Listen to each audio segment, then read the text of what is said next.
같은 서식지의 여러 개체군들의 모임.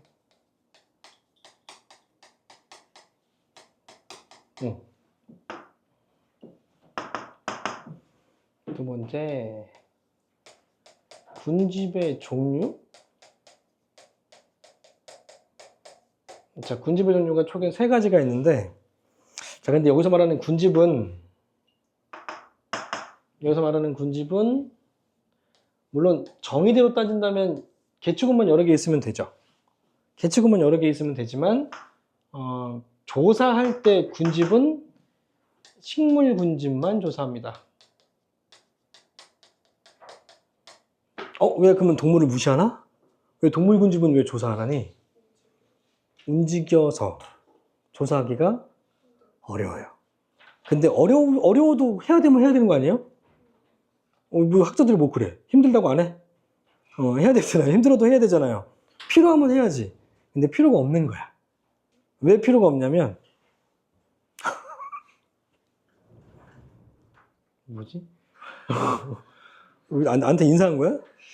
그러니까 식물 군집을 이 종류 조사할 때 하는 이유가 식물 군집은 바로 생산자죠. 그럼 이 생산자가 생산한 양에 따라서 누가 결정돼? 소비자가 결정되고, 소비자와 생산자의 종류에 따라 누가 결정돼? 분해자가 결정돼. 결국엔 얘가 결정한다는 얘기죠. 식물 군집의 종류가 뭐인지에 따라서 소비자와 분해자는 따라와서 결정돼. 그러니까 굳이 필요가 없는 거예요. 조사할 필요가. 그래서 식물 군집에 따라 달라지니까. 그래서 여기서 말하는 이 군집의 종류는 바로 식물 군집에 한정해서 설명하는 거고, 그러면 식물 군집의 종류는 뭐가 있냐면, 혹시 아니? 들어는 봤니? 배웠다며. 조사하지 않았어? 조사 배우지 않았어? 어디까지 배웠어? 거기까지? 수평분포, 수직분포 안 배우고? 그 설명 안 해줬어, 그냥? 읽어보래? 거기 안 나왔다. 천위 과정도 아직 안 나오고? 천위 과정. 나가서 1차 천위, 2차 천위 했어?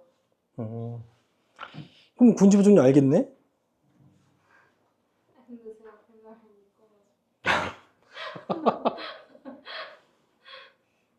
자, 그러면 숲이 우거진 곳을 뭐라고 하게? 우와, 맞아요.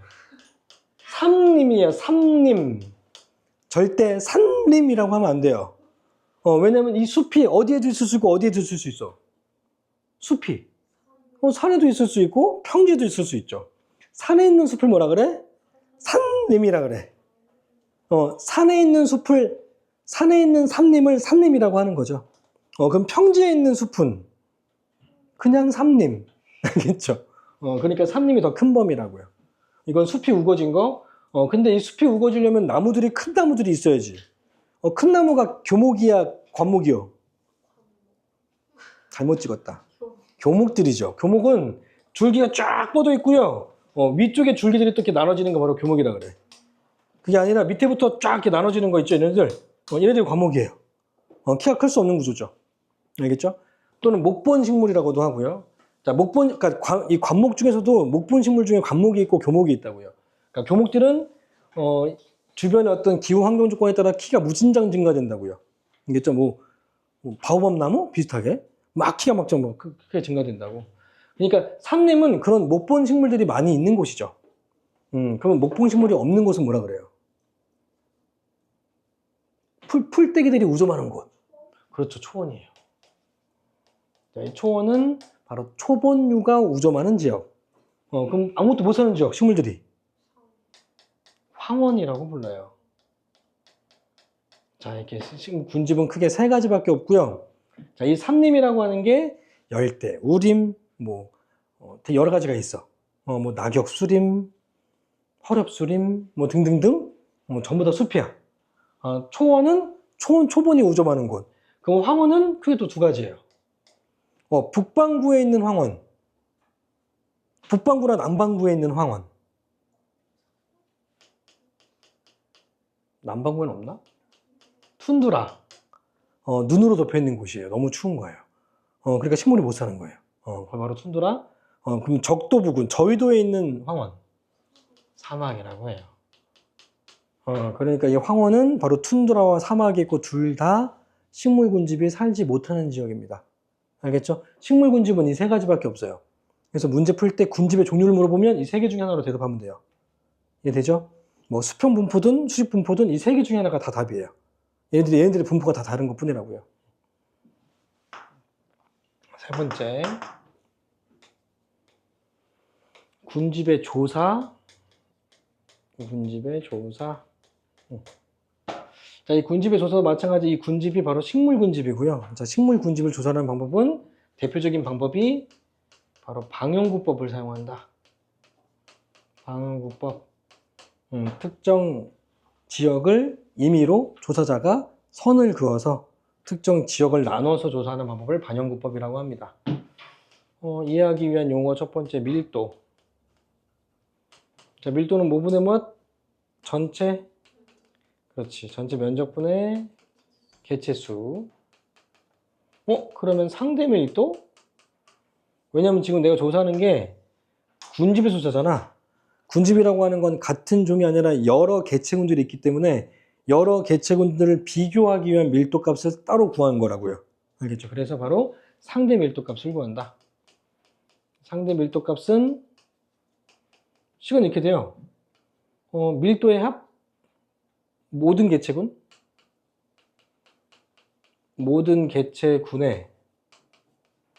밀도의 합분의 특정 종의 밀도. 자, 그러면 특정 종이 차지하고 있는 밀도의 비율을 알 수 있죠. 그러면 이 식을 좀 단순하게 좀 추격형으로 한번 써보자. 자, 모든 개체군의 밀도의 합은 뭐분의 뭐? 전체, 그렇죠. 면적분의 모든 개체군의 합, 그죠? 모든 개체군의 개체수의 합.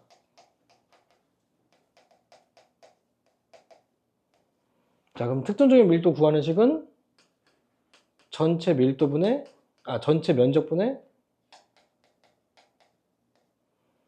특정 종의 개체수. 자, 이렇게 했더니 약분돼 버린다. 여기서 전체 면적이 약분되죠? 그래서 개체수로만 구할 수 있다. 어떤 경우에? 면적이 변하지 않는 경우에. 알겠죠? 면적이 변하지 않는 경우에 모든 개체군의 개체수의 합분의 특정 종의 개체수로 밀도값을 숫자로만 단순하게 구할 수 있다.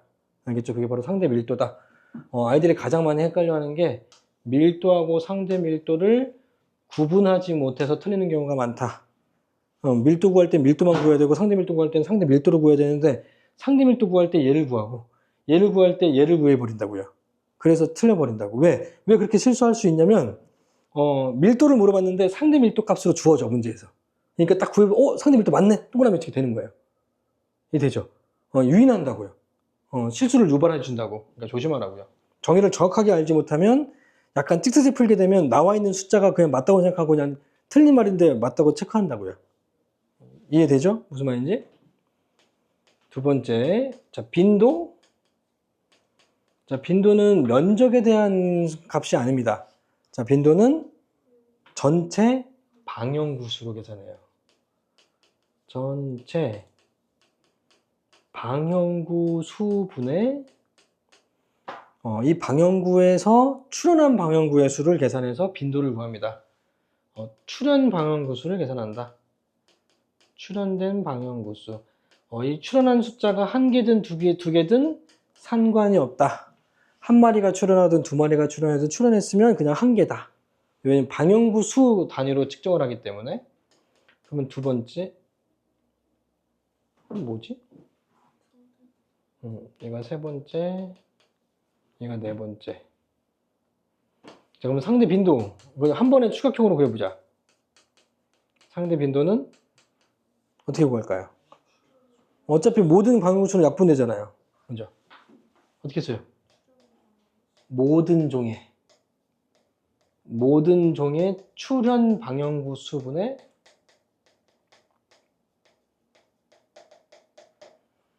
특정 종의 출현 방형구 수를 계산하면 돼요.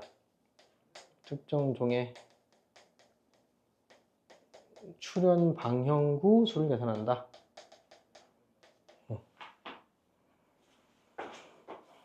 다섯 번째, 피도. 자, 피도도 마찬가지 면적, 전체 면적분의 차지하는 면적이다. 차지하는 면적. 자, 근데 이 차지하는 면적을 계산하기도 하는데, 한 마리에 차지하는 면적, 한 마리 차지 면적 곱하기 개체수로 계산하기도 합니다. 왜냐면 종마다 한 마리가 차지하는 면적이 다르죠. 개미 한 마리가 차지하는 면적과 코끼리 한 마리가 차지하는 면적은 완전 다르죠. 그러니까 이 개체수에 무조건 비례하는 건 아니지만 일반적으로는 비례하지만 몸집에 따라서 차지하는 면적이 좀 다르다. 근데 이건 식물군집이니까 이동하지 않잖아요. 그러니까 개미와 코끼리 예를 든 건 잘못된 거네요. 식물마다 차지하는 면적이 다르기 때문에 그 면적을 문제에서 주어져 있다면 개체수를 곱해서 차지하는 면적을 구할 수 있다. 알겠죠? 자, 근데 이게 약간 반박을 할 수 있어. 어떤 사람은 민들레가 1m 차지한다고 생각하지만 어떤 사람은 민들레가 10m 차지한다고 생각할 수도 있잖아. 이 기준이 뭐 명확하지가 않죠. 그러니까 피도 계급이라는 걸 만들었어. 평균적으로 차지하는 면적을 그냥 계급을 만들어서 계급으로 하는 경우가 꽤 있다. 이게 약간 주관성이 좀 들어간다고 판단한 결과 피도 계급으로 하는 경우가 있다. 자, 이건 피도 계급이지 피도 등급이 아닙니다. 계급은 숫자가 클수록 높은 거 낮은 거, 큰 거. 알겠죠? 등급은 숫자가 작을수록 높은 거. 알겠죠? 얘는 계급이기 때문에 숫자가 클수록 높은 거라고요. 자, 근데 이 피도 계급은 각각의 어떤 환경과 종과 다 따져서 숫자까지 계산해서 다 따져놓은 거야. 그러니까 계급 하나로 그냥 모든 게 다 끝나는 거야. 그래서 피도 계급이 만약에 A종, B종, C종이 있다 치자. 얘가 5가 있고 3이고 얘가 2라고 쳐보자고요. 그러면 이 피도 계급 자체가 그냥 피도야. 알겠죠? 이 피도 계급 자체가 그냥 피도라고요. 이거 다 막 면적 막 계산 안 해도 된다고요. 면적 다 고려된 거야, 이게. 알겠죠? 피도 계급으로 구하면 굉장히 쉽게 나옵니다. 자, 그러면 상대 피도. 자, 상대 피도는 뭐보다 뭐?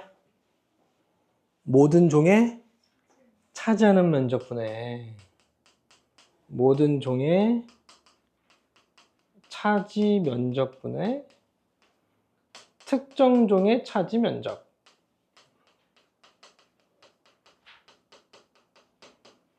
자, 이거는 각각 면적을 구할 때 이렇게 구하면 되고요. 피도 계급으로 한번 구해보자. 자, A종의 상대 피도 다 더하면 10이죠. 10분의 5가 됩니다. 곱하기 100. 따라서 50%. 됐죠? 간단하게 구할 수 있다. 자, 예를 들어보자. 용어부터 좀 하고. 네 번째. 끝났나? 하나, 둘, 셋, 세 번째. 네 번째. 중요도. 자, 중요도란 상대 밀도, 빈도, 피도의 합을 바로 중요도라고 합니다. 상대 밀도 더하기 상대 왜 자꾸 빈도 더하기 상대 피도의 합을 바로 중요도라고 합니다. 그럼 다섯 번째, 우점종이란 자, 이러한 중요도 값이 가장 큰 종을 말합니다. 중요도가 가장 큰 종.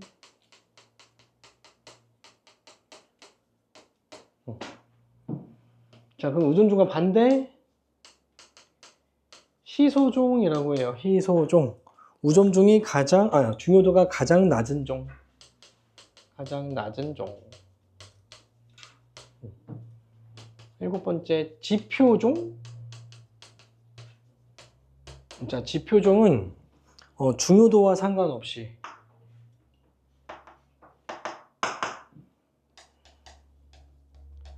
중요도와 상관없이 그 지역을 대표하는 종. 이거를 좀 더 쉽게 표현하면 그 지역의 기후와 환경을 알려주는 종을 뜻합니다. 기후와 환경을 알려주는 종을 바로 지표종이라고 합니다. 화석으로 따진다면 표준화석? 표준화석이라고 생각하면 되겠네요. 아, 시상화석인가? 아, 시상화석인 것 같아요. 시상화석. 표준화석은 시대를 구분해주는 거고 시상화석은 기후를 알려주는 거죠. 시상화석의 대표적인 예가 뭐가 있니? 고사리와 산호. 고사리와 산호 화석이 있으면 이 지역이 옛날에는 어떤 지역이었다, 어떤 기후였다 예측하는 것처럼 지금 지금 살고 있는 어떤 그 식물들이 이 지표종들이 살고 있으면 그 지방의 기후가 어떻다 이렇게 이해할 수 있는 거. 그래서 대표적인 예가 산호와 고사리가 있습니다. 자, 산호는 어떤 지역을 알려주냐면 얕고 따뜻한 바다.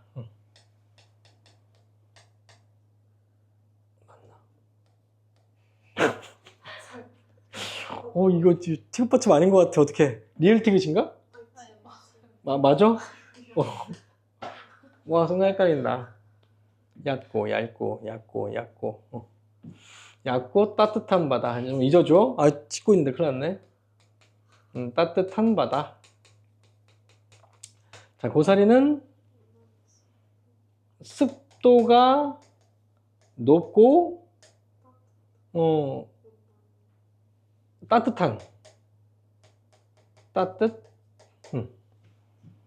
따뜻한 기후지역. 알겠죠? 그러니까 그 중생대 때 엄청나게 따뜻했기 때문에 파충류가 우점할 수 있었던 거죠. 얘네들은 추운 못 살잖아요. 그러니까 고사리도 엄청 커요. 고사리가 막 3층만 하고 막 이래요. 그런 화석들이 많이 발견됐다. 자, 그럼 8번 핵심종. 자, 이 핵심종은 뭐냐면 좀 이상한 게, 자, 지표종의 정의가 막 대표하는 종이잖아. 그러면 이 지구 생태계의 지표종은 뭐예요? 지구 생태계의 지표종? 대표하는 종이라고 생각해버리면, 그러니까 외계인이 쳐들어왔어. 근데 좀 불쌍해. 여기 사는 생명체를 다 죽이기가 불쌍하니까, 야, 우리 협상하자! 그럼 대표를 불러야 될 거 아니야? 그때 부르는 대표가 누구예요? 봐봐. 지구 생태계의 우점종은 누구야? 인간이 제일 많다고요? 우점종. 세균이에요. 세균이 엄청나게 많아요. 세균 여기에도 엄청나게 많아요. 셀 수 없을 만큼 많아요. 세균이 못 사는 곳은 없어요. 그럼 우점종이 세균이니까 외계인이 세균을 부르나? 세균아, 일로 와, 얘기하자. 이렇게 하니? 안 되잖아요. 그죠? 그러니까 이 대표하는 종은 뭔가를 어떤 대표한다 막 그런 뜻이 아니라 그냥 환경을 알려주는 종이기 때문에 이 지표종들을 부를 수는 없어요. 고사리 불러갖고 얘기할 수는 없잖아요. 그러니까 그 개념이 바로 이 핵심종이에요. 자, 이 핵심종은 뭐냐면 그 지역을 변화하는 데 가장 큰 영향을 준 종이야. 지구 생태계를 가장 크게 변화시킨 게 누구예요? 인간이죠. 3억 년 동안 만들어진 그 산을 10년 동안에 다 뿌개요. 대단한 종족이에요. 3억 년 동안 만들어진 산을 10년 만에 그냥 다 뽀개버린다고요. 그리고 막 땅속에 박혀있는 막 석유, 막 물 다 뽑아내고 있잖아요. 그래서 막 지하 침하되고 막 지하철 다 만들고, 산 다 부시고 아파트 만들고 학교 만들고. 인간만이 할 수 있는 거죠. 자, 핵심종이란 그 지역 형성에 큰 영향을 준 종. 자, 대표적인 예가 사람은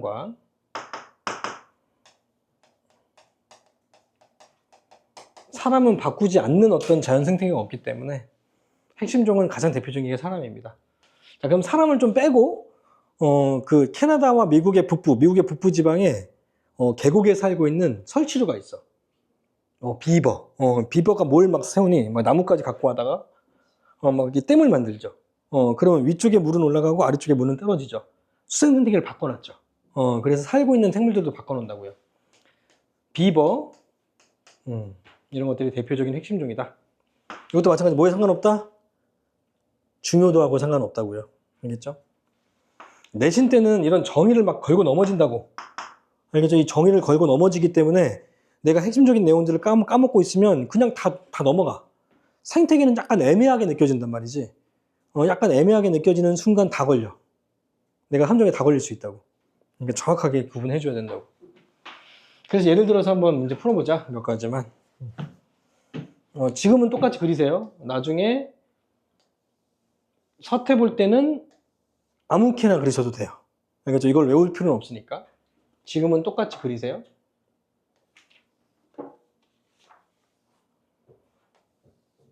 괜찮은데? 근데 얘가 조금 찌그러졌다. 정사각형이어야 되는데.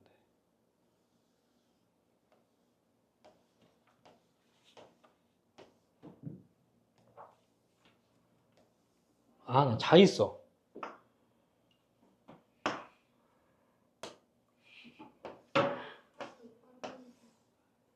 어떻게 돌리지? 어떻게 돌려? 이거. 오, 야, 좋다, 이거. 오! 나 처음 써봐, 이거. 완전 좋다. 오! 니들 없지? 오, 좋은데? 자, A종, B종, C종. 색깔로 구분해 줄 겁니다. A종은 세모, B종은 동그라미, C종은 네모. 자, 그리고 여기 길이가, 여기 전체 길이가 1m, 여기 전체 길이가 1m라 치자. 그리고 이거 각각 하나하나가 방향구고. 알겠죠? 방향구가 25개죠?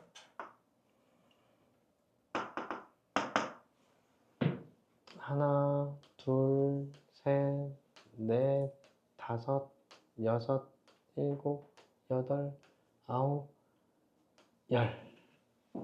다 몰려있네. 10마리.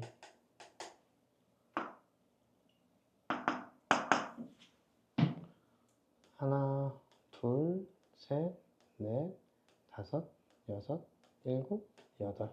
5개만 하자. 하나, 둘, 셋, 넷, 다섯.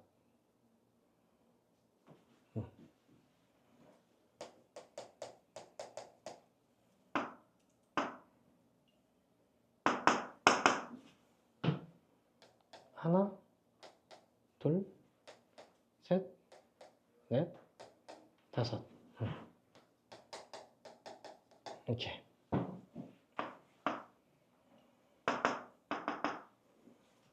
자, 그럼 A종? A종의 밀도. A종의 밀도는 1m 제곱분에 몇 개냐? 10. 근데 개체수니까 그냥 수죠? 그래서 단위는 수 퍼 미터 제곱입니다. 그렇죠? 만약에 센티미터 제곱이면 그냥 센티미터 제곱으로 해도 돼요. 알겠죠? 상대 밀도. 자, 상대 밀도는 몇 분의 몇? 다 더하면 20분의 10이죠? 곱하기 100이요. 따라서 50%. 됐죠? 자, 빈도. A종의 빈도 구해보자. 전체 방향구는 25개. 중에서 A가 출현한 방향구는 1개, 2개, 3개, 4개죠. 4. 그리고 이 빈도의 그 단위는 그냥 수예요. 단위가 없어요. 알겠죠? 그냥 상대적인 값이다. 그냥 이거에 대한 숫자다. 그럼 상대 빈도. 자, 상대 빈도는 모든 종에 출현한 방향구수 계산할 때 하나, 둘, 셋, 넷, 다섯, 여섯, 일곱, 여덟, 아홉, 열, 11. 맞아요? 왜 안 돼요?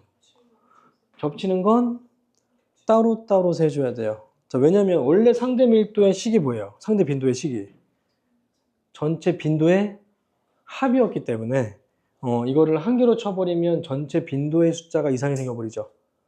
합친 값이었기 때문에 출현한 방울 셀 때 하나, 둘, 셋, 얘가 세종이면 하나, 둘, 셋, 넷, 다섯, 여섯이죠. 일곱, 여덟, 아홉, 열, 열하나, 열둘, 열셋. 같이 존재하는 출현한 종의 숫자에 따라서 두 종이 겹치면 두 번 세야 되고 세 종이 겹치면 세 번을 세야 돼요. 알겠죠? 그래서 몇 개예요? 모든 종의 출현 방향수 몇 개? 13개분의 A종의 출현 방향수 하나, 둘, 셋, 4개죠? 4 곱하기 100입니다. 알겠죠? 뭐 계산할 필요 없겠네요. 숫자가 좀 안 떨어지네요.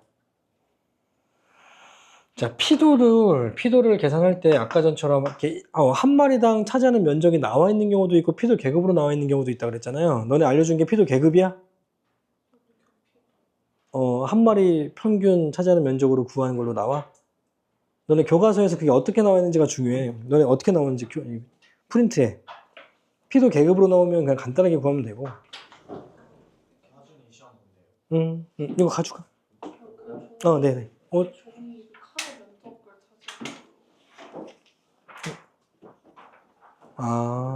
그러니까 그냥 차지하는 면적으로 그냥 계산해야 되네. 그러니까 면적이 나오면은 그냥 차지하는 면적으로 계산해서 해야 돼요. 한 칸이 얼만큼 차지하는지 계산해서 문제 풀면 된다. 그래서 P도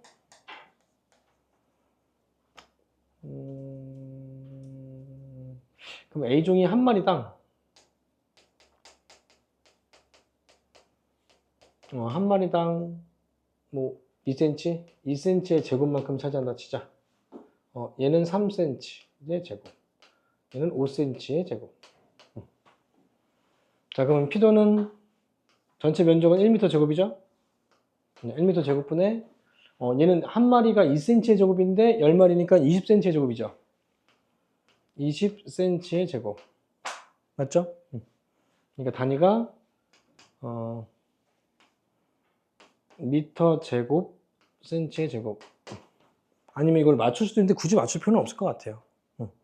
그러니까 이거를 이 단위 맞추는 걸로 막 이렇게 제한을 걸거나 그렇게 하진 않을 거야. 알겠죠? 그러니까 만약에 이렇게 안 나오고 그냥 센치로 나오기도 하겠죠. 이걸 그냥 100cm로 계산해도 돼요. 그럼 100cm, 100cm니까 센치 제곱으로 바꾸면 만이죠, 만. 만 센치의 제곱분의 이거인 거죠. 바꿀 수도 있다. 상대 밀도는 모든 종이 차지하는 면적이니까 얘는 20, 얘는 15, 얘는 얼마? 25죠. 다 더하면 35에다 25 더하면 60cm 제곱이죠. 그러면 A종은 20cm 차지하니까 20cm의 제곱. 따라서 3분의 1이죠. 알겠죠? 곱하기 100. 그래서 약 한 33% 정도 되겠네요. 알겠죠? 그래서 반드시 이렇게 100을 좀 곱해줘야 될 거야. 너네 100 곱하는 걸로 나오죠? 그래서 이 상대 밀도의 합은 어떻게 돼? 여러 종의 상대 밀도의 합은 100%가 나와야 되고 얘도 100%, 얘도 100%. 100을 곱하지 않았다면 1이 나와야 돼요. 알겠죠? 상대값이기 때문에. 자, 그래서 여기 한번 해보자. 다 구하진 않았지만 A와 B와 C의 우점종은 누구예요? 우점종? 무조건 C 아니야? 무조건 C죠? C는 겹치는 거 하나도 없잖아요. 겹치는 거 하나 없이 빈도가 지금 높죠? B보다 빈도가 높죠? C가. 근데 개체수가 지금 2배, 2분의 1배지만 한 마리당 차지하는 면적이 2배가 넘죠. 그러니까 중요도는 당연히 C가 크겠죠. 계산 안 해봐도 되죠. 그래서 이거 달달 막 계산해 볼 필요 없습니다. 중요도 값을 구할 때 달달 계산해서 푸는 경우도 있긴 하지만 그냥 우점종 물어볼 때는 상대적인 값으로 그냥 계산해 주면 돼요. 알겠죠? 그냥 수학적으로 그냥 센스로 해. 그냥 다 계산하지 마시고 오래 걸리니까. 그 다음에 군집의 수평 분포?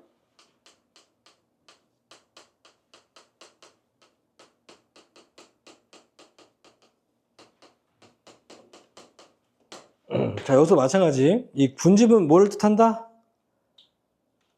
식물 군집만 뜻한다고요. 알겠죠?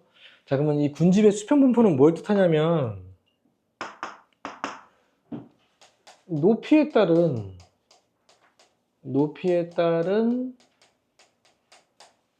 군집의 분포를 나타낸 거예요. 높이에 따른 군집의 분포. 알겠죠? 그래서 한번 나타내 보자. 여기가 지표예요. 얘가 지표. 자, 이 지표층을 기준으로 해서 아래쪽에 있는 거, 아래쪽에는 부식토가 있어요. 부식토가 있고요. 자, 식물로 따진다면 지표의 부근에 사는 그런 식물이 뭐가 있어요? 가장 땅바닥에 딱 붙어갖고 사는 거, 이끼죠. 가장 가까운 곳에 이끼층이 있고요. 그럼 조금 더 길이가 좀 큰 건 풀떼기죠. 초본층이 있어요. 그럼 저 높은 곳은 좀 작은 나무, 관목층이 있고요. 자, 위쪽은 이제 교목층이에요. 물론 사이에 뭐 아교목층이라고 뭐 있기도 해요. 중간짜리. 아교목층, 더 높은 곳은 교목층.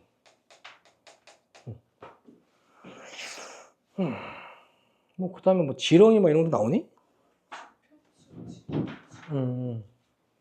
그래서 이 지표층이, 이 지표에서 조금 위, 한 5cm 밑에? 2cm 밑일 거야, 아마. 이 지표층이라고 하고, 아래쪽에는 땅속은 바로 지중층이라고 해요. 자, 이 지중층에 있는 게 바로 부식토라고요. 식물은 없고요. 식물 중에 있는 것도 있겠구나. 땅속에 사는, 뿌리 같은 경우에 뿌리 식물 같은 것도 있죠. 그래서 이 지중층에는 바로 부식토가 있고요. 식물들이 잘 살기 위한 토양이 존재한다. 다 있어? 갖고 와봐. 자, 그래서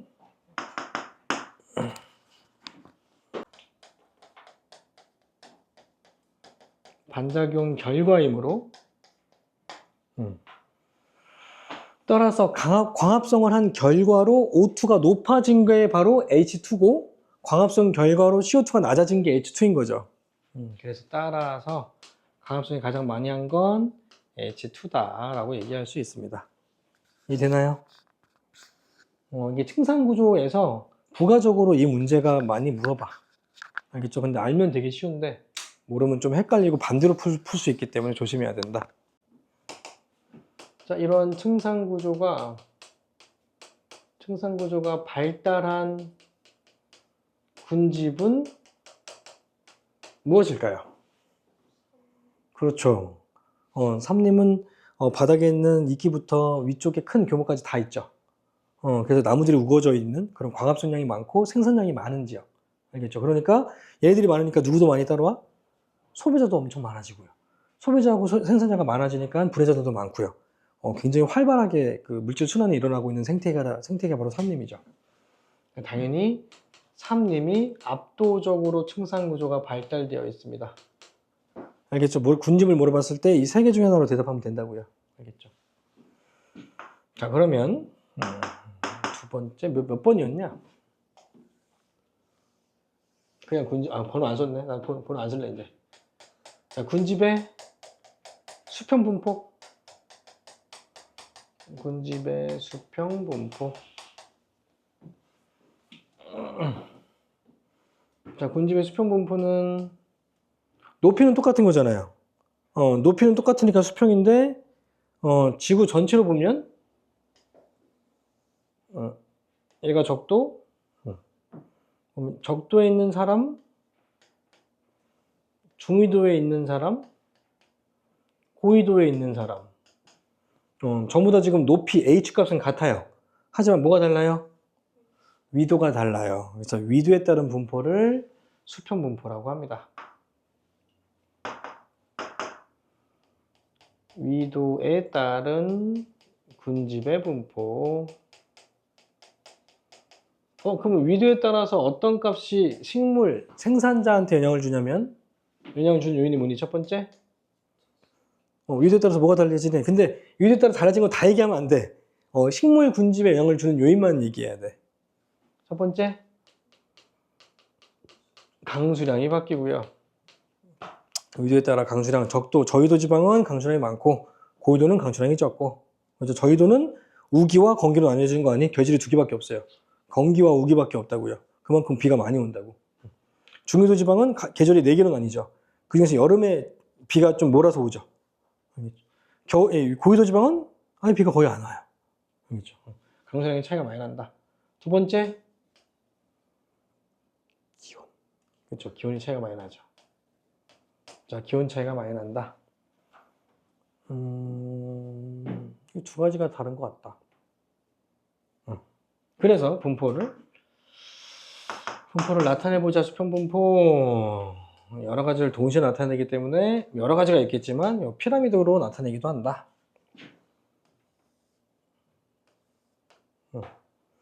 그래서 아래쪽은 저위도, 위쪽은 고위도. 자, 그러면 저위도는 기온이 높은 지역, 기온이 높은 거. 고위도는 기온이 낮은 거. 그 다음에 밑면에서 좌우는 뭐가 다르냐면 왼쪽은 강수량이 많은 거, 많은 지역. 반대쪽은 강수량이 거의 없는 지역. 자, 이렇게 기온과 강수량의 분포에 따라 분포하는 군집의, 식물 군집의 분포가 달라진다. 자, 그러면 저위도면서 강수량이 많은 이 지역에는 뭐가 우점할까요? 삼림이 있을까요? 초원이 있을까요? 그래서 삼림은 삼림인데 뜨거우니까 열대 우림이 우점합니다. 열대 우림. 자, 그럼 이 중간지방. 이 중간지방은 이제 강수량이 조금 적어졌죠. 그러면 숲 형성이 안 되는 거예요. 그래서 열대 초원이 형성돼요. 자, 열대 초원, 뭐 세렝게티 초원, 아프리카에는 세렝게티 초원, 사바나 초원, 이런 것들이 바로 열대 초원이에요. 열대 초원. 자, 그러면 여기 강수량이 없는 지역은 열대 사막의 대표적인 예가 사하라 사막이죠. 맞죠? 사하라 사막은 우리나라보다 훨씬 큰 거 알죠? 이 사하라 사막에 막 벼를 기르는 그런 농법이 지금 개발되고 있는 거 아니? 어마어마하게 생산량이 많겠죠. 그걸 연구하는 게 지금 이게 생명과학이야. 우리나라 생명과학에 기술자들 많이 가 있다고요. 그 다음에 이 중위도 지방은 이제 뭐가 생기냐면 사계절의 변화가 생기죠. 여기는 사계절의 변화가 없어.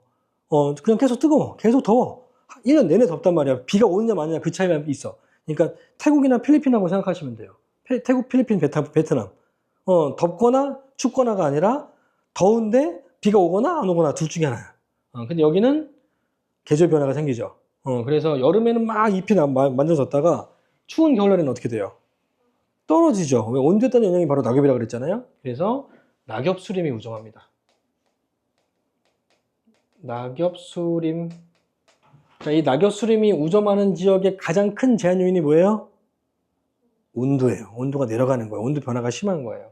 계절의 변화에 따라서. 그 다음에 그럼 중위도 지방은 뭐예요? 중위도 지방의 강수량이 중간. 이 중위도 지방은 열대 지방이야, 온대 지방이야? 온대 지방. 큰 문명은 전부 다 이 온대 지방에 있죠. 큰 문명. 뭐 메소포타미아, 뭐 이집트 문명, 그다음에 뭐 중국에 있는 황허 문명. 전부 다 어디 있냐? 다 중위도에 있죠. 우리나라도 중위도에 있죠. 단군 할아버지. 그러니까 여기가 사람이 살기 좋다는 얘기예요. 그래서 여기는 온대 초원입니다. 온대 초원. 우리나라는 여기입니다. 알겠죠? 그럼 그 밑에는 뭐예요, 이제? 강수량이 없는 지역은 온대 사막이겠죠. 이거 외우는 게 아니죠? 이거 이해하면 되는 거 알겠니? 나 외운 거 아니에요, 이거. 나 외운 거 쓰고 있는 게 아니라고. 이해하고 정리해 놓은 거예요. 안 까먹어요. 진짜 안 까먹는데, 문제 안 풀어봐도 안 까먹는다고. 자, 그럼 더 올라갔어요, 이제. 많이 춥죠? 많이 추운 지방은 침엽수림이에요. 침엽수림은 양수림이다, 음수림이다? 헷갈린다. 양수림이에요. 까먹으면 안 된다. 침엽수림은 양수림이다. 알겠죠? 양수림, 왜 양수림이 갖고 있는 나뭇잎은 양엽이라고 하고 면적이 좁고 두껍고, 알겠죠? 뾰족하다고요. 그러니까 왠지 추운 지방인데 음수림이 서식할 것 같은데 음엽은 넓은 거다. 그러니까 화렵이라고요. 그러니까 낮의 길이가 짧아서 그래요. 알겠죠? 남중고도가 낮으니까 낮의 길이가 짧으니까 온도가 낮은 거야. 알겠죠? 온도가 낮은 이유는 낮의 길이가 짧기 때문이긴 하지만 이 짧은 어떤 낮 시간 동안에 이 빛을 빨리 이용해야 되니까 양엽이 우점하는 거예요. 알겠죠? 여러 가지가 이렇게 매칭돼야 된다고. 그럼 더 위는 어떻게 돼요? 너무 추워요. 따라서 산림 군집이 서식할 수 없어요. 그러니까 어디 뭐가 있어요? 툰드라가 있는 거예요. 이 식물 군집이 살 수가 없어요. 이해 되죠? 이거를 막 외우려고 하지 마시고 이해하시라고요. 뭐에 따른 제한 요인이 뭔지 생각하면서 이해해라. 그러면 뭐 외우는데 뭐 이렇게 어렵지 않다. 꼭 외워야 되는 건 아니지만 굳이 외우는 걸 피할 필요는 없다는 거죠. 알겠죠? 그냥 저절로 이해해야 되면 외워지는 거니까. 그 다음에 군집의 수직분포. 자, 이 군집의 수직분포도 마찬가지 높이에 따른 분포 아닌가? 높이에 따른 분포.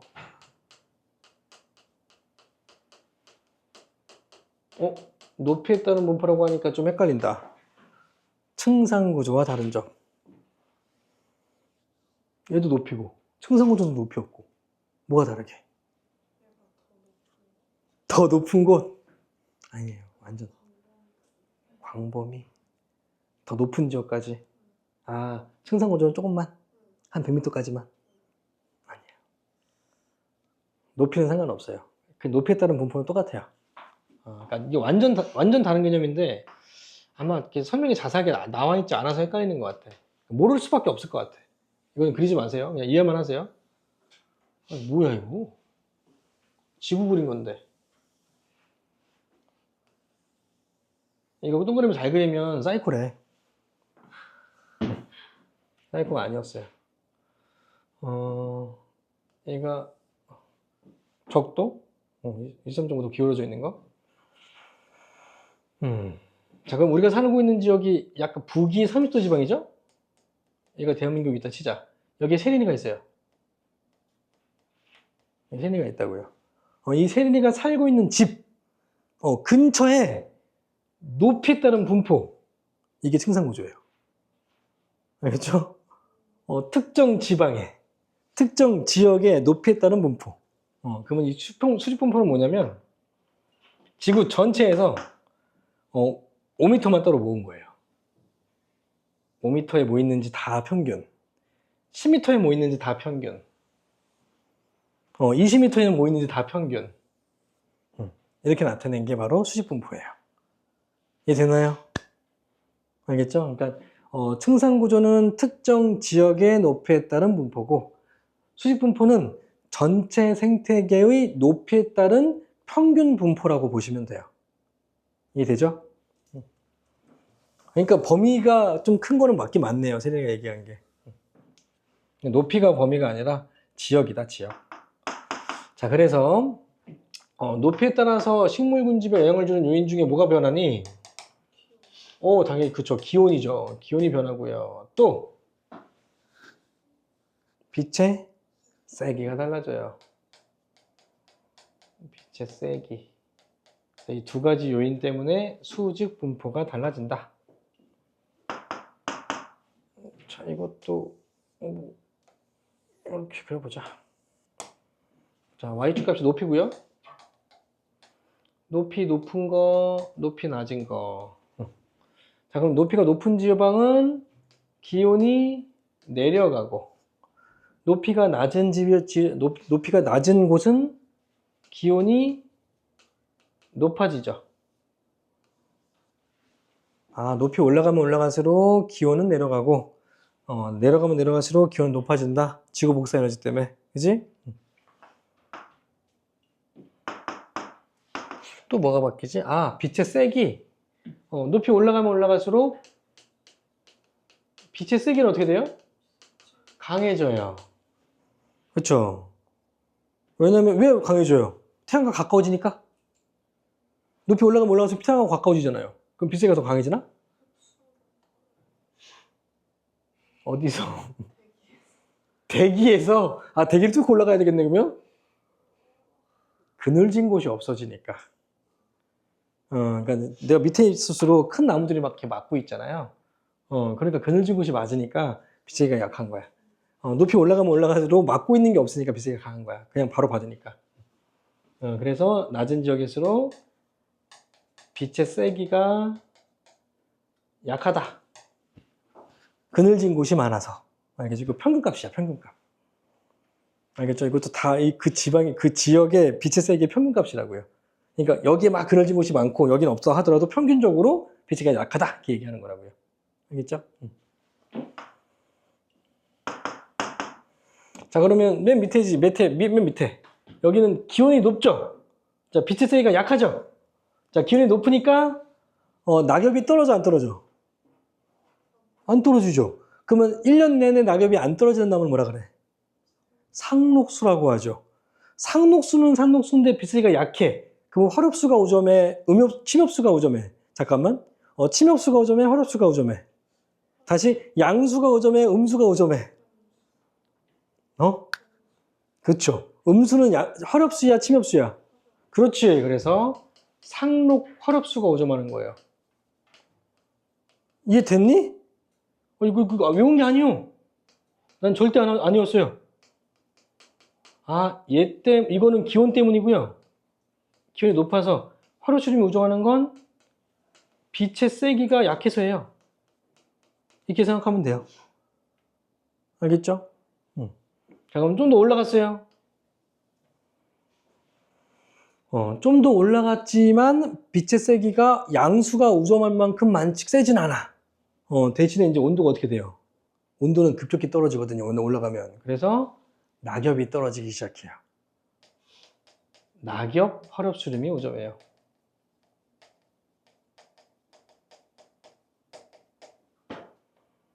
자, 더 올라갔어요. 자, 드디어 양수가 5점이에요. 뭐니? 침엽수가 5점합니다. 더 올라갔어요. 너무 온도가 추워요. 그래서 삼림이 우점할 수 없어요. 나무들이 있긴 있지만 듬성듬성 있어요. 이걸 숲이라고 얘기할 수 없어요. 그래서 작은 나무가 듬성듬성 있다. 관목대라고 불러요. 이해되니? 이건 삼림이 아니에요. 관목대는. 그냥 중간중간 나무들이 있어요. 그럼 제한 요인 알 수 있겠죠? 관목대가 있는 이유가 뭐예요? 제한 요인? 기온이에요. 온도가 너무 추워서 큰 나무들이 광합성할 수 있을 만큼 광합성을 많이 하지 못해. 즉 생산량이 적어진다는 얘기예요. 그래서 다 말라 죽었다는 얘기죠. 큰 나무들은. 그렇게 제한 요인을 물어볼 수 있다. 알겠죠? 다 이해됐죠? 이건 이해됐으면 정리하고 머릿속에 넣으면 됩니다. 별거 아닙니다. 내신 때는 웬만하면 다 정리하고 이해하는 게 좋으니 단순하게 암기하지 말고 이해됐으면 외워라. 이해 안 된 건 외우지도 마. 알겠죠? 그냥 틀려. 틀리면 안 되죠? 그러니까 대한 천위과정이라고 하는 건 군집의 천위과정이 생겼단 말인데 그럼 이 천위과정의 군집은 어떤 군집? 이것도 식물이에요. 동물 상관없습니다. 자, 식물 군집만 따진다. 왜냐하면 식물 군집의 천이 되는 과정에 따라 동물 군집과 미생물 군집은 바뀌니까. 알겠죠? 식물 군집이 정하기 때문에 생산자가. 자, 그리고 우점종만 나타낸다. 우점종만 표현한다. 아, 이 천위 과정이 있다 그래서 다른 건 없어진다는 얘기가 아니라 우점종만 표현한다는 거. 알겠죠? 그래서 내가 쓰지 않은 종들도 있긴 있다는 거. 그래서 이 천위 과정은 크게 두 가지로 나뉩니다. 1차 천위 과정과 2차 천위 과정으로 나뉘어요. 자, 그럼 1차 천위 과정과 2차 천위 과정의 가장 큰 특징을 알려줄게. 맞춰봐. 특징은 내가 알려줄 테니 자, 1차 천위 과정은 시간이 더럽게 오래 걸려요. 시간이 굉장히 오래 걸립니다. 자, 2차 천위 과정은 상대적으로 시간이 굉장히 짧게 걸립니다.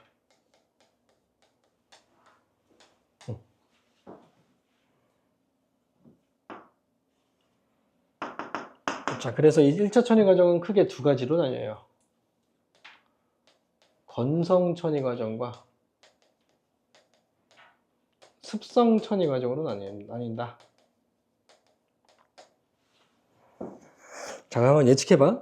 1차 천위 과정과 2차 천위 과정의 가장 큰 구분 기준이 뭐게?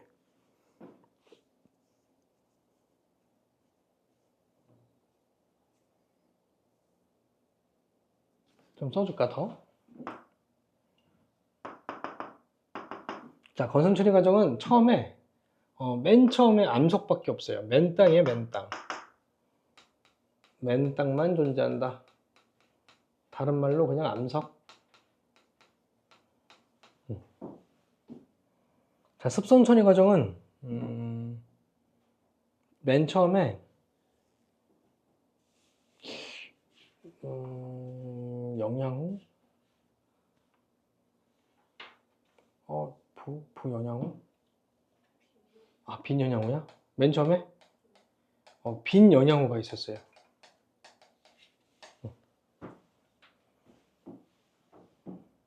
얘네들 공통점을 생각하면 되겠다. 뭐가 없어요? 다시, 식물이 점점 커지기 위한 가장 중요한 조건이 뭐예요? 식물이 점점 커지기 위한 조건. 종은 달라. 하나의 종이 커지는 조건이 아니라 큰 종이 살기 위한 조건. 식물 중에 큰 종. 길이가 긴 종. 제일 조그만 종이 뭐예요? 이끼요. 가장 큰 게 뭐예요? 교목이요. 야, 이끼가 사는 지역에 교목이 살 수 있어요? 어떻게 살아요? 이끼들이 살고 있는 지역과 교목이 살고 있는 지역은 좀 다르잖아요. 이끼들은 바위에 붙어 살아요. 교목이 어떻게 바위에 붙어요? 흙이죠. 그러니까 점점 크기가 큰 종이 살려면 흙이 있어야 되는데 흙이 없죠. 그러니까 뭐부터 해야 돼? 흙부터 만들어줘야 돼. 그러니까 오래 걸리는 거예요. 알겠죠? 1차 천위 과정은 식물이 여러 종이 존재하기 위한, 식물의 뿌리가 내리기 위한, 또는 뿌리가 딱 지탱해주고 잡기 위한 흙이 없는 상태로 시작하는 게 1차 천위. 따라서 이 1차 천위 과정에 맨 처음에 살고 있는 게 절대 뿌리가 내리는 초봄부터 살 수가 없는 거예요. 왜? 지금 흙이 없는데 어떻게 뿌리를 내려? 하지만 2차 천위 과정은 흙은 있는 거예요. 따라서 흙이 만들어지는 과정의 천위 과정이 필요가 풍화작용이 필요가 없는 거죠. 이해돼요? 자, 그래서 건성천위는 돌덩이가 흙이 만들어지는 과정이에요. 돌덩이가 막 풍화돼 가지고 모래가 되고 자갈이 되고 모래가 되고 흙이 만들어지는 과정이 포함된다. 그래서 이 맨 땅이 있는 곳은 식물들이 살 수 있다 없다? 없죠. 식물들이 뿌리를 내려야 되는데 뿌리를 어떻게 내려? 이 암석에다가. 그래서 이 지역은 어떠한 식물 군집도 살지 못해요. 그래서 맨 처음에 와서 사는 생물들이 있는데 그게 바로 지류예요. 자, 아무도 살지 못하는 지역에 먼저 와서 최초로 사는 이러한 생물들을 뭐라고 하냐면 개척자 또는 프론티어, 개척자라고 합니다. 1차 천의 건성천위의 개척자는 바로 지류구나. 근데 이 지류를 잘 모르는 게 문제야. 이 지류는 특정 종의 생물이 아닙니다. 알겠죠? 뭐 파충류, 뭐 무슨 류에서 그런 특정 종이 아니라 이 지류는 애들이 가장 많이 헷갈려하는 것 중에 하나이기 때문에 주관식이나 아니면 객관식으로 얘의 존재를 물어보는 문제가 굉장히 많다. 특히 내신에서. 자, 이 지류는 균류와 조류의 공생체입니다. 공생 집단입니다. 자, 이 균류를 뭐 다른 말로 하면 뭐 곰팡이? 이 조류를 다른 말로 하면 광합성 미생물?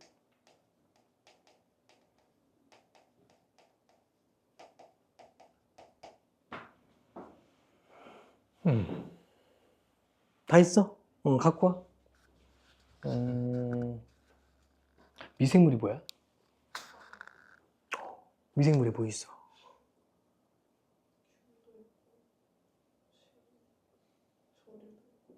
균류는 곰팡이인데 곰팡이는 다세포 생물인데? 얘는 미생물이 아닌데? 곰팡이 미생물 아니에요. 곰팡이는 균사라 그래서 조직 단계의 세포야. 조직 단계는 아니지만 세포들이 모여 있어. 그래서 균사라고 불러. 균들이 실처럼 있다. 다세포예요. 눈에 안 보여야 되니까요. 다세포는 눈에 잘 보이지 않나? 물론 다세포일자도 눈에 잘 안 보이면 미생물이라고도 해. 그래서 이게 되게 구분이 좀 애매모호하죠. 왜 그러냐면 현미경이 발달하기 전에 만들어진 용어야. 현미경이 있을 때만 딱 구분해 줄 텐데 현미경이 없을 때 눈에 안 보이네? 그럼 미생물이라고 하자. 이렇게 한 거예요. 그래서 초창기에 이 균류가 바로 미생물이었어요. 눈에 잘 안 보이니까. 어쨌든 이 균류라고 하는 건 곰팡이와 버섯을 의미하고, 근데 여기서 말하는 건 버섯은 없어. 왜냐면 버섯은 나중에 좀 2차 집단, 2차적으로 형성되는 그런 환경에만 서식할 수 있어. 나무에 기생을 하거든요. 식물의 나무에, 썩은 나무에 기생을 하는 게 버섯이기 때문에 여기 이제 아무것도 없잖아요. 식물이 아무것도 없는 상태이기 때문에 여기는 버섯이 있을 수 없죠. 그래서 이거는 곰팡이와 광합성하는 미생물의 공생 집단. 그러니까 얘네들은 되게 특이한 거야. 왜냐면 곰팡이하고 이 미생물들은 서로 다른 종이죠. 그러면 서로 자기가 살아남기 위해서 노력하려면 경쟁을 해야 돼? 아니면 공생을 해야 돼? 경쟁이 당연한 거지. 공생은 미친 짓이에요. 살아남기 위해서 어쩔 수 없는 거예요. 알겠죠? 어떤 환경에서? 아주 척박한 환경. 어떤 환경? 생산자가 없는 환경. 그러니까 우리 지금 이 지구 생태계에도 이 조류가, 이 지류가 있게 없게? 있어요. 어디? 동굴 속. 지하 깊은 동굴 속. 거기에 생산자가 있어요, 없어요? 없죠. 광합성은 생산 못하죠. 그러니까 여기 살고 있는 그런 곰팡이들은 살려면 누구랑 공생해야 돼? 조류랑 공생할 수밖에 없는 거예요. 알겠죠? 그 지하 속에 있는 아주 약한 빛에도 광합성을 할 수 있는, 또는 화학 합성할 수 있는 그런 세균, 조류하고 같이 공생을 한다고요. 자, 그래서 이런 게 바로 지류인데, 그래서 이 상호작용으로 따진다면 바로 상리공생이고요. 상리공생, 그러니까 상호작용으로 문제가 나온다면 상리공생으로 문제가 나오고, 자, 그리고 군집의 조사에서 문제가 나온다면 얘는 지표종이에요. 지표종인데 대기 중에 황성분의 지표종입니다. 대기 중 속스, 여기 1, 2, 3, 4 들어가는 거, 대기 중에 황성분의 지표종이다.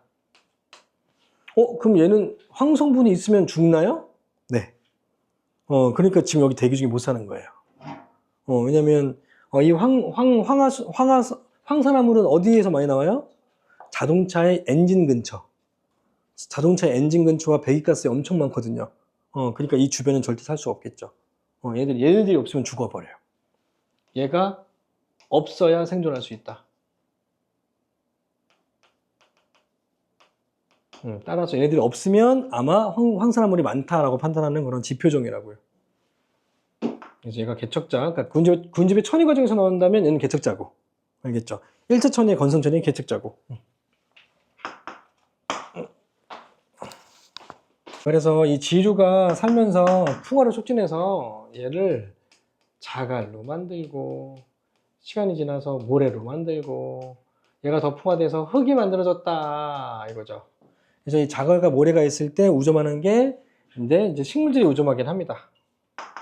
자, 뿌리가 길진 않지만 헛뿌리가 있는 잎기류. 자, 잎기류가 그래서 우점한다. 자, 그래서 드디어 이제 흙이 생겨나면 이제 씨앗을 내릴 수 있으니까 초본류가 우점하게 됩니다. 이렇게 초본류가 우점하는 그 지역을 뭐라고 한다? 초원이다. 그래서 초원이라고도 이렇게 쓰는 거예요. 그래서 초원과 초본은 같은 말은 아닌 거 알아야 돼요. 초본은 식물의 어떤 종의 이름이고, 종류고, 초원은 이런 초원류가 우점하는 그 지역 전체를 얘기하는 거예요. 그러니까 얘는 생태계고, 알겠죠? 식물 군집에 대한 생태계. 전체 식물 군집을 얘기하는 거라고, 얘는. 얘는 군집이 아니죠. 알겠죠? 자, 시간 더 지나면 흙의 두께가 점점 두꺼워져요. 흙의 양이 점점 많아지기 때문에. 자, 흙의 두께가 두꺼워진다. 그러면 두께가 두꺼워지면, 이 뿌리가 점점점 밑에 내려올 수 있고, 큰 나무가 지탱할 수 있겠다. 알겠죠? 그래서 아까 얘기했던 거예요. 이끼가 사는 지역에 큰 나무가 설 수 없다고요. 뿌리를 내리고 딱 지탱을 해야 되는데. 흙의 두께가 두꺼워지면서 관목이 서식하고, 관목림이 형성되고, 그 다음에 양수림이 우점하고, 그 다음에 호남림이 우점하고, 이것도 과정 설명해 줄 거야. 이해를 해야 되기 때문에. 마지막으로 음수림이 우점합니다. 자, 이 음수림 다음에는 변하지 않아요. 더 이상 바뀌지 않습니다. 이러한 상태를 뭐라고 하냐면 극상이라고 합니다. 더 이상 천위 과정이 진행되지 않는 이러한 상태를 극상이라고 합니다. 1차 천위의 건성 천위 과정의 극상은 음술입니다. 근데 좀 이상해. 뭐가 이상하냐면 이 음수림인 지구에서의 음수림인 지역이 있죠. 맞죠? 이 음수림은 화렵수림이니까 음수림인 지역이 있어요. 뭐 열대우림 이런데 뭐 아마존강 주변 그런데 지금 음수림이 형성되어 있잖아요. 그런데 사바나 초원? 사바나 초원은 그러면 나중에는 다 그러면 아마존강처럼 이렇게 열대우림이 될 수 있나? 아니잖아요. 이게 극상이라며. 그럼 초원에서는 바뀌는 거잖아요. 그럼 사바나 초원은 시간이 지나면 음수림이 될 수 있다? 맞다 틀리다? 시간 지나면 바뀐다며. 근데 사바나 초원이 생성된 그 길이와 아마존의 열대우림이 생성된 그 시간 길이가 어때요? 같죠? 지구가 똑같이 시간 흐르지 얘는 시간 흐르고 얘는 시간 안 흐르나? 똑같이 시간 흐른 거잖아.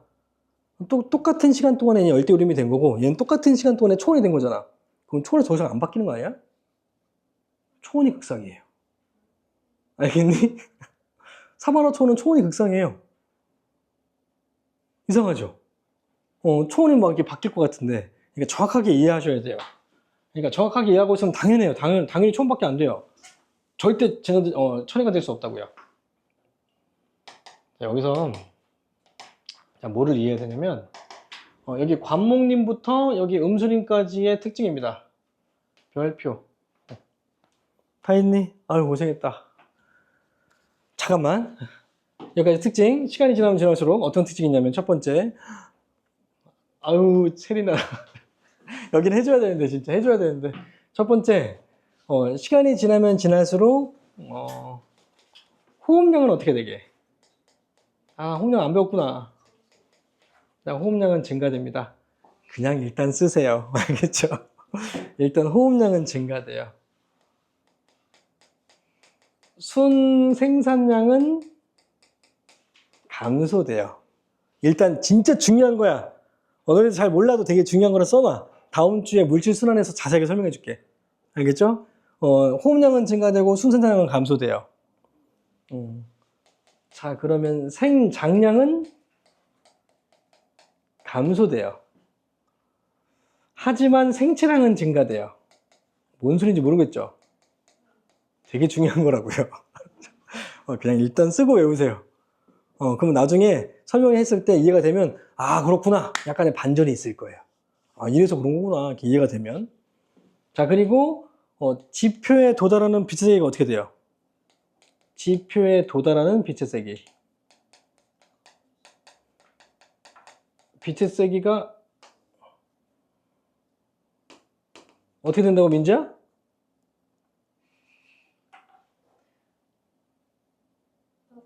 점점 나무들이 많아지는 거 아니에요? 이거 어떻게 돼요? 나무들이 많아진다니까요? 그러니까 어떻게 돼요? 크게 얘기하는 얘기예요.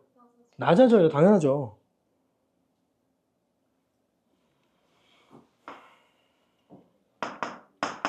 자, 볼게요. 여기 관목님부터 할게요.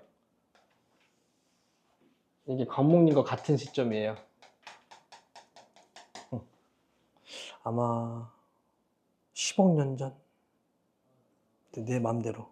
약간 10억 년 전이라고 치자. 알겠죠? 자, 이때는요, 이렇게 관목들이 우점하고 있어요.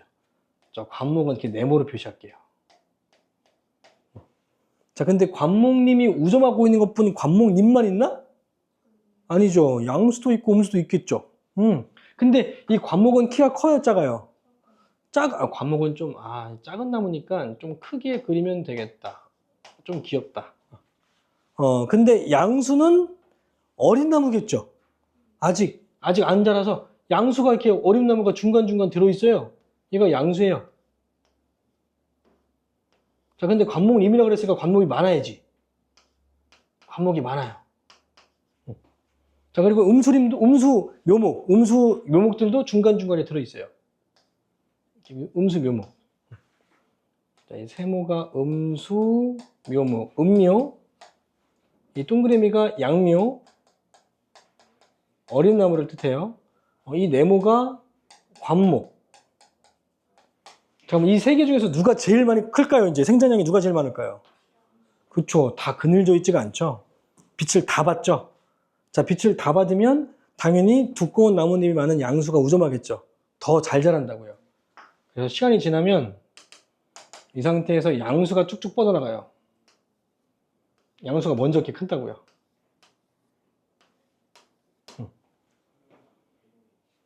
이해되죠? 자, 그러니까 관목 다음에 더 우점하는 게 무슨 힘이다? 양수림이다. 화준이 없고 어디 갔냐? 다시 갔다고? 집에 갔다고요? 자, 양수가 우점합니다. 근데 어린 나무들은 또 누가 더 유리해, 이제? 그렇죠. 그늘져 있죠. 자, 그늘져 있으니까 이제 음수가 묘목들은 얘가 더 유리해진다고요. 그래서 점점 음수가 잘 자라기 시작해요. 그래서 양수와 음수가 비슷해지는 혼합림이 형성되고, 자, 혼합림이 형성된 다음에 또 양수 묘목과 음수 묘목 중에 누가 더 유리해요? 그늘져 있으니까 얘가 더 유리한 거죠. 그래서 더 많이 자라는 거죠. 음수가. 그래서 결국은 어떻게 된다? 음수림이 형성된다. 자, 근데 이렇게 되기 위한 조건은 뭐가 풍부해야 돼? 강수량과 기온이 조건이 받침돼야 돼. 알겠죠? 강수량이 절대 풍부하지 않는다면 나무들이 서식할 수가 없어. 그러니까 사바나 초원은 강수량이 부족하기 때문에 관목림이 형성이 안 되는 거예요. 알겠죠? 그래서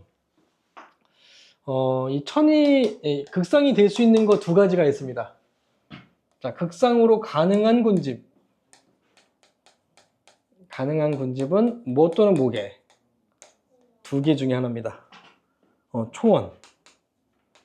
관목님은 안 돼요? 관목님에서 멈출 수가 없어요. 왜? 관목님보다 양수가 훨씬 더 유리하거든요. 알겠죠? 그래서 관목님에서 멈출 수가 없는 거예요. 관목님은 절대 극상이 될 수 없는 거예요. 알겠죠? 왜? 관목보다 누가 더 유리하니까? 양수보다 누가 더 유리하니까? 음수가. 그러니까 관목이 되기 전에 멈출 수는 있다. 그래서 초원은 극상이 될 수 있다고요. 아니면 또 누구다? 음수림이다. 따라서 차바나 초원은 지금 그 상태가 극상이에요. 절대 안 변해요. 알겠죠?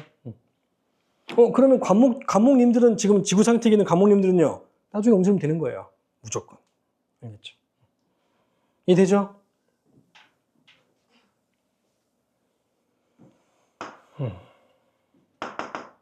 자, 빈 연양호. 자, 빈 연양호는 깨끗한 물, 더러운 물. 완전 깨끗한 물. 알겠죠? 영양분이 아예 없는 거.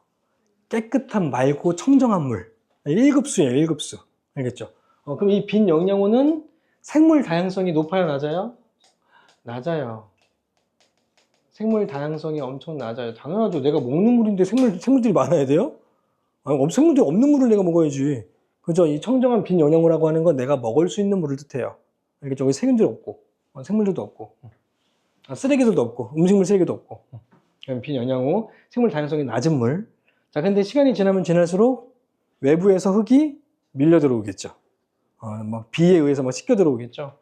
그래서 처음에 이 빈 영양호가 이렇게 있었는데, 여기는 아주 청량한 빈 영양호예요. 아주 맑고 투명해요. 색깔 이쁘지? 근데 시간이 지나면 영양분들이 자꾸 들어서 쌓여서 부영양으로 바뀌어요. 그러니까 흙도 들어오고 영양물질도 유기물들도 막 유입되고 그래서 부영양호는 유기물들이 막 채워지고요. 유기물이 이렇게 쌓이지고 자 그리고 물 자체에도 유기물들이 많아서 빨간색이나 녹색을 띠게 됩니다. 알겠죠? 그래서 부영양화 현상이라고도 하잖아요. 그렇죠? 유기물들이 많은 물들을 유기물들이 너무 많아서 표면에 뭐 적조류나 뭐 녹조류가 많은 걸 바로 부영양화 현상이라고 한다고요. 자, 시간이 더 지운다잉? 자, 시간이 더 지나면 이제 스본이 됩니다. 자, 스본은 물이 막 이 다리가 이렇게 툭툭 막 들어가는 그런 지역을 뜻해요. 늪 같은 걸 얘기해요. 늪. 거의 대부분 전부 다 막 다 흙으로 채워지고 물이 조금만 남은 상태. 물이 이렇게 조금만 남은 상태. 물은 일단 좀 더럽긴 하고요. 연못이라고 생각하시면 돼요.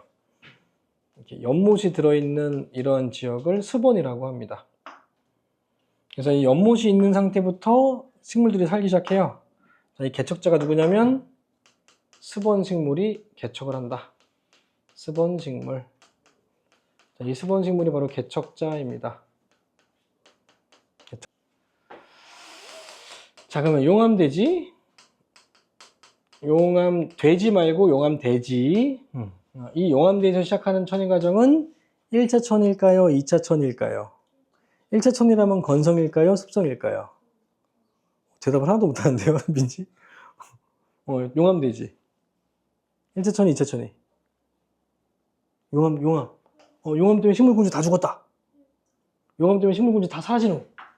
2차 천이 아니야?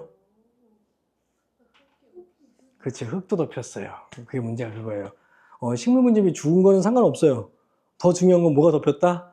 흙이 덮였다. 그럼 흙이 다시 드러나야 돼. 풍화작용이 일어나야 돼. 그래서 용암돼지에서 시작하는 건 천재지변이 일어났다 하더라도 2차 천이 X. 이게 아니라 1차 천이 과정입니다. 따라서 흙이 없는 상태이기 때문에 1차 천이 과정이 건성천이다 라는 거 중요합니다. 따라서 이 용암돼지에서 시작하는 이러한 천이 과정의 개척자는 뭐다? 그렇지. 개척자는 뭐로 지류다 라는 거. 이런 식으로 돌려서 물어봐. 이렇게 용암돼지에서 시작하는 거를 뭐니? 이렇게 물어보는 게 아니라 개척자가 뭐게? 이렇게 물어본다고요. 알겠죠? 그럼 애들이 좀 헷갈린다고요. 이해되죠?